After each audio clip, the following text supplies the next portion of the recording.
ኃይለኝነት፣ ቁጣ፣ እኔ ቤቴን ካልመራው የሚል ባህሪ የሚያስቸግርሽ ወይም እንደዚህ አይነት ባህሪ ያለሽ ሴት ካለሽ ይህንን ፊልም ቁጭ ብለሽ በደንብ እንድታዩት በጣም አበረታታለሁኝ።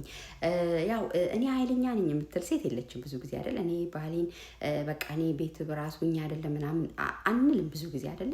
ምንድነው እንደውም በተቃራኒ የምንለው እኔ ለቤቴ ብዬ እኔ ለትዳሬ ያልከፈልኩት እኔ እሱ የተሻለ ኑሮ እንዲኖር እኔ ልጆቼ ትዳሬ እንዲሆን ቤት ሰርቼ ውጪ ሰርቼ አፈር በልቼ ሁሉ ነገር እኔ ወስኜ እሱ እኮ ምንም አያደርግም እኔ እንደዚህ አድርጌ ብለን እንደውም እኛ የምናደርጋቸውን የምንከፍላቸውን ዋጋዎች ናቸው ሜንሽን አድርገን የምንቆጥረው እና እነሱ ነገሮች በጣም እንደ ጥሩ ነገር ማህበረሰቡም ዘንድ በቃ ጎበዝ እሷ እኮ የሴት ወንድ ናት እሷ በቃ ቤትም ውጭም እሷ እኮ ናይ ባሏ ምን እሷ ያለችውን ነው የሚከተለው እሱ እኮ ምንም ለስም ነው እሱ ባል እሷ ናት ሁሉን ነገር ኃላፊነት የምትወስደው እሱማ ታድሏል በቃ እጁን ታጥቦ ነው የሚኖረው ምናምን ተብሎ በጣም ተበረታቶ እንደ ጥሩ ነገር የሚነገር ግን ጥሩ ያልሆነ እንደው መርዝ የሆነ ትዳራችንን ቤታችንን የሚበትንብን በጣም እንደ ብል የሚበላብን ነገር ነው በጣም ማለት ነው። ኃይለኝነት፣ ቁጣ ሴቶችዬ አሁን ባለንበት ዘመን በ21ኛው ክፍለ ዘመን ይሄን ማውራት እንደ ፋራነት ይሄንን መናገር እንደ ኋላ ቀርነት ሊቆጠር ይችላል። ምክንያቱም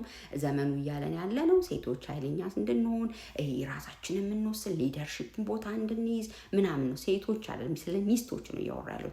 ውጪ ዶክተር ልንሆን እንችላለን፣ ኢንጂነር ልንሆን እንችላለን፣ ዳኛ ልንሆን እንችላለን፣ የፈለገ ትልልቅ ፖዚሽን ሊኖረን ይችላል። ቤታችን ውስጥ ስንመጣ ሚስት ካልሆንን የባልን ቦታ ልንይዝ ከሆነ የምንሞክረው ባይዘዌ አዎ በቃ በጣም እሷ ጥሩ ባል ነው ያላት ልንባል እንችላለን። ወይም እሷ እንዳለችው ነው ቁጭ በል ስትለው ቁጭ ይላል፣ ተቀመጥ ተነስ ስትለው ይነሳል፣ ታዛዥ ነው፣ ዝምተኛ ነው ምናምን ሊባል ይችላል።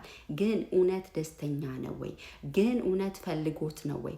ግን እውነት ሰላም አለ ወይ? ደስተኛ ሆኖ ነው ወይ እንደዛ እየተገዛልን እየኖረ ያለው? መጨረሻ ውጤት ውስጥ ጥሩ ነው ወይ ብሎ ግን ቆም ብሎ ማሰብን የመሰለ ነገር የለም። ይሄ ፊልም እንደዛ እንድታስቡ ያደርጋል። በጣም እንድታዩት አበረታታለሁ።